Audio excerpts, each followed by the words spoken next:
Skydio makes one of the most incredible drones on the market, and while we haven't been able to review the Skydio 2 yet, the tiny California startup is already setting its ambitions much higher than prosumers and videographers. For industrial and commercial entities, it wants to remove humans from the equation entirely, letting them rely on its obstacle-dodging, self-flying technology for automated mapping and surveillance. To that end, it's announcing the Skydio 2 dock, a drone-in-a-box solution that theoretically lets the Skydio 2 fly mission after mission all by itself. As you can see in the video, it's got a motorized door and swing-out arm that the drone could land on, as well as a built-in charging system for a special version of the Skydio 2's battery with contact pins on the bottom. Skydio 2 co-founder Adam Bry says that his drone can find its way back to the box without GPS, thanks to its visual and inertial navigation systems, and it can land precisely on that pad time and time again, thanks to a pair of visual markers on top. He wouldn't say how long they've tested it at a stretch, but he did show a video of it landing while blasted with a 25-mile-an-hour gust of wind from a leaf blower. Now, Bry says it should be able to do that in practice. The weatherproof box is also designed to hold the drone securely for transport. Bry says it'll work as carry-on luggage, and there's a Wi-Fi and Ethernet connected computer to automatically beam data back home after each mission. Missions that will likely be flown through Skydio partners Drone Deploy to start.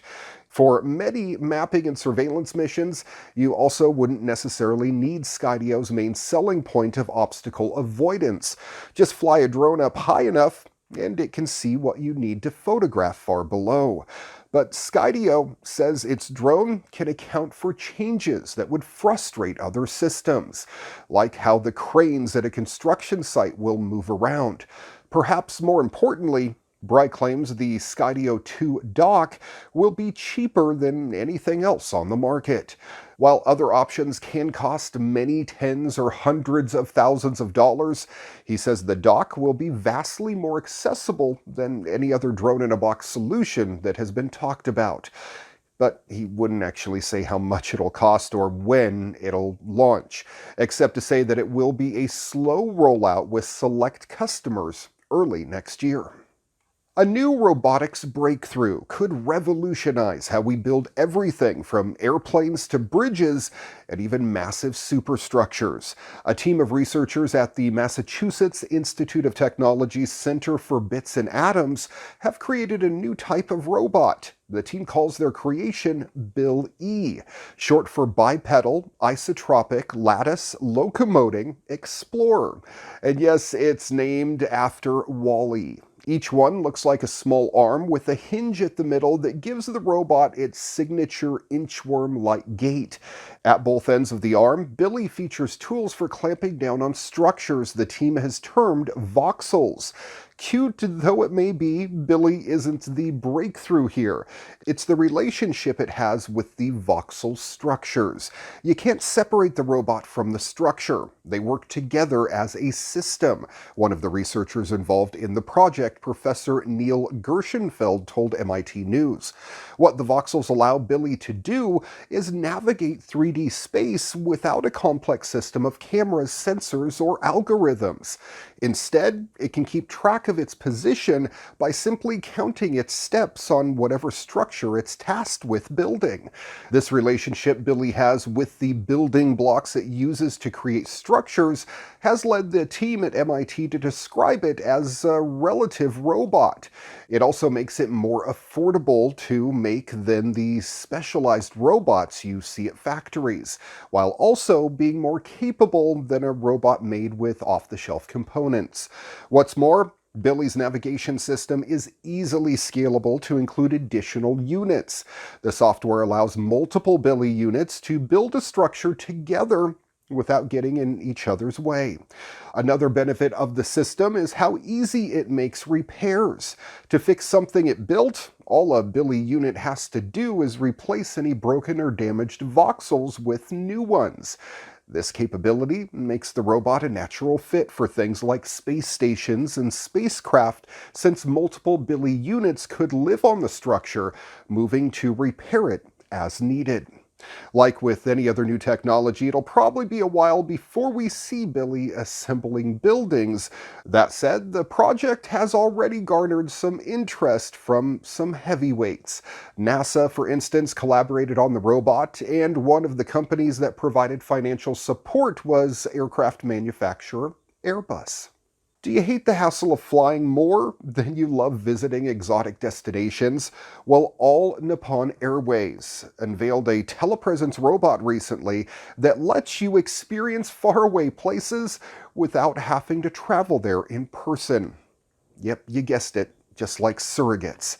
The robot named Numi can transmit high-definition 2K video that lets its human user see and interact with the bot's surroundings. Anna plans to debut 1,000 Numi robots by next summer, allowing humans to attend sporting events or go shopping on the other side of the world. Numi, which looks like a tablet atop a pole attached to a moving base. We've had these for a while, actually. They're called telepresence robots. This is just the next generation, and it was built by Omni Labs at Tokyo's Combined Exhibition of Advanced Technologies. By placing the world at your fingertips, avatars will open new possibilities and help reshape everything from businesses and education to healthcare and entertainment. The idea isn't completely original. In the 2009 movie Surrogates, humans live in an isolated environment and interact only through surrogate robots that they send out into the real world. The actor Bruce Willis plays a cop who's forced to leave his home for the first time in years to investigate the murders of robot surrogates happening all over the city. Now, while no one is using telepresence robots to solve murders yet, Anna wants to send Numi robots to destinations that may be impossible or even too dangerous for most humans to visit, like the bottom of the ocean or even the moon. Anna is also researching more practical ways for humans to use telepresence robots, like how to help those with debilitating paralysis return to the workplace as telepresence robot waiters in Japanese cafes. Anna and Omni Labs didn't immediately respond to a request for comment, but as soon as I hear more, I'll let you know as well. NASA has revealed the spacesuits its astronauts will wear on future Moon and Mars missions. They're impressive, but still pretty dang clunky, and even a little heavy-handed on the patriotic theme. As you might expect, commercial space travel will be a bit more stylish. Recently, Under Armour unveiled the Space Gear, a base layer spacesuit and boots that is designed for passengers of Virgin Galactic flights. Now, the base layer looks like something you'd wear on a cold jog, and that's partly because Under Armour retrofitted their UA Rush material. It's a mineral-infused fabric that it sells to athletes. The company says this will help with temperature regulation and sweat management. Now, the fitted spacesuit is the same dark blue, but with gold accents inspired by rays of sunlight. According to Under Armour, each spacesuit version underwent rigorous testing with pilots, spaceship engineers, medical professionals, and even astronaut instructors. It has functional features like an integrated communication system and plenty of pockets. It also has a clear pocket on the inside of the jacket above the heart for a photo of a loved one. And each suit will have a removable patch that can be transferred to flight jackets for everyday wear. The look wouldn't be complete without matching boots inspired by race car drivers' footwear. The boots are designed to be lightweight, but not the big, bulky moon boots that you might expect. Virgin Galactic is still preparing for its inaugural commercial flight.